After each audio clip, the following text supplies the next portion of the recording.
Rachel Crivellaro, vous êtes en direct à la Chambre avec nous. L'opposition, globalement, n'hésite pas à parler de faute dans ce dossier.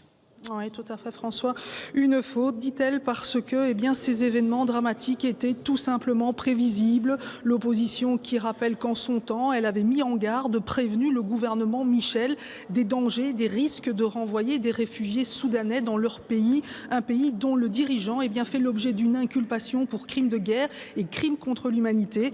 Mais voilà, à l'époque, le gouvernement Michel avait estimé qu'il n'y avait aucun problème dans ces expulsions, qui étaient d'ailleurs une pratique exercée également dans d'autres pays. Alors ce soir, effectivement, l'opposition a des mots très durs. Elle estime que le gouvernement Michel doit prendre ses responsabilités, arrêter avec l'expulsion des Soudanais et aussi, pour certains, prendre des sanctions à l'encontre de Theo Franken, le secrétaire d'État à l'asile et à la migration. Je vous propose d'écouter ces quelques réactions que nous avons recueillies avec Étienne Le Tellier.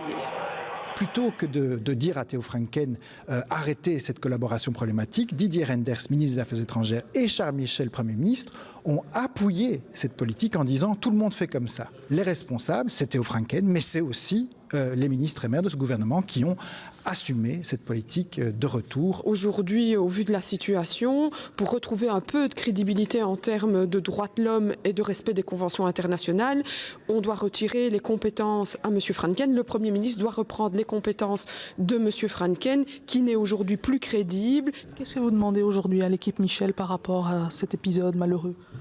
De prendre la décision d'arrêter toute forme d'expulsion vers le Soudan. Voilà, ça doit être clair, net. Les conditions ne sont pas réunies, comme je le dis. Les juridictions l'avaient déjà annoncé, tout le monde le sait. Et il ne suffit pas de dire, il y a d'autres pays qui le font.